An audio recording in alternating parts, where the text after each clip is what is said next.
দিয়ে পার পাওয়া কোনো ব্যাপার না। এবং সেটা তারা দেখেছে একবার, দুইবার, তিনবার, চতুর্থবার আজকে তারা আমাদের প্রায় 50 জনের মতো ভাইকে কুপিয়ে তারা আহত করেছে, তার মধ্যে আমাদের মহিলা আছে 6 জন। আমরা ধিক্কার জানাই এই নরপ্রচুষ্টে। আগামী 12 তারিখ ব্যালটের মাধ্যমে জবাব তোমরা পাবা ইনশাআল্লাহ। কাউসারে কোনো টাকা বিজয় হবে না, কাউসারে তার বিজয় হবে 3.5 লক্ষ মানুষ। সেই জন্য ওখানে যারা আহত হয়েছেন, আমি প্রশাসনের কাছে আমরা ইতিমধ্যে মামলা দায়ের করেছি।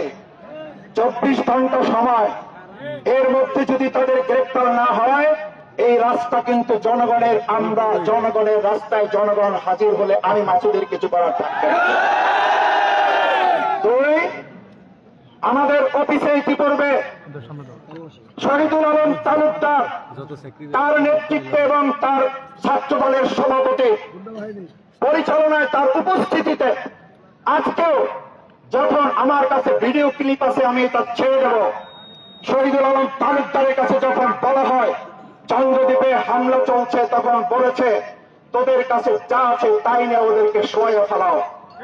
আমি তালুকদার, তুমি চন্দ্রদ্বীপকে শোয়াইতে বলছো, 3.5 লক্ষ মানুষ এবার তোমার ব্যাপারে সিদ্ধান্ত নেবে।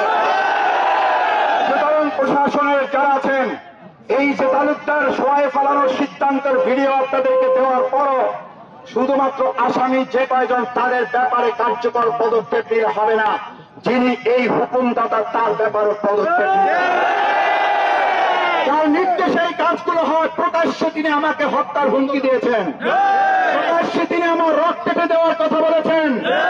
আমরা সব কিছু ধৈর্য ধারণ করেছি।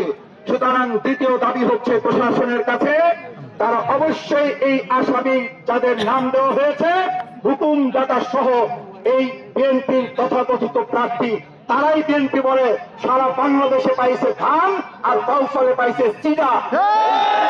এই চিরার যে আসামি তালুকদার, ডাকাতি মামলার 10 বছরের সাজা পাওয়া, এই তালুকদারের ব্যাপারে সিদ্ধান্ত গ্রহণ করতে হবে। 3 নম্বর দাবি, আমাদের খুব বেশি দাবি নাই।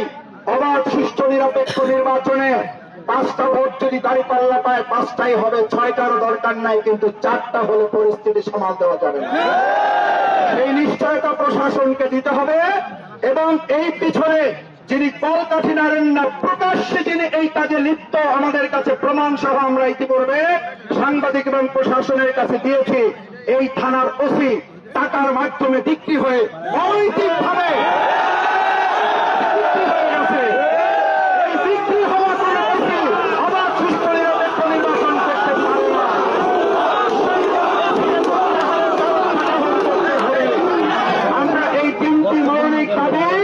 এবং জনগণের ভোট নিশ্চিত করার লক্ষ্যে কর্তৃপক্ষ কি সিদ্ধান্ত নেবেন তা এখন আপনাদের কাছে জানানোর অনুরোধ করে আমি আপনাদের শান্ত থাকার জন্য তাদের কথা বলার মধ্যে, এটা জামাত ইসলামী ছাত্র শিবির 11 দলীয় নির্বাচন লক্ষ্যে শীর্ষ নেতৃবৃন্দ আমার সাথে আছেন।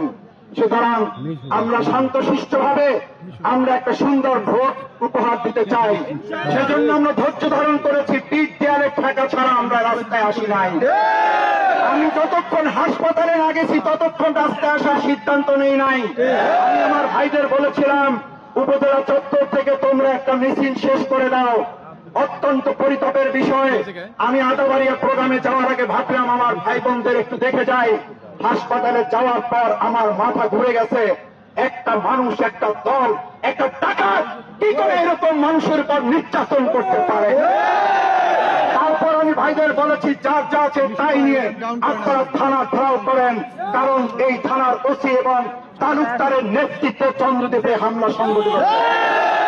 সুতরাং আমরা পরিষ্কার বলছি, প্রশাসনের ভাইয়েরা যা বলবেন আপনারা ঠান্ডা মাথায় শুনবেন, তারপরে আমি কথা বলার পর আমরা পরবর্তী সিদ্ধান্ত গ্রহণ করব। কিন্তু প্রশাসনের ভাইদের প্রতি আমাদের আস্থা, বিশ্বাস, বিশেষ করে আমাদের সেনাবাহিনীর দেশপ্রেমিক সদস্যবৃন্দ, এই আজকে যেমন কাঁধে কাঁধ মিলে এখানে দাঁড়িয়েছি, বিগত 5ই আগস্ট আমরা এরকম রাস্তায় কাঁধে কাঁধ মিলে দাঁড়িয়েছিলাম।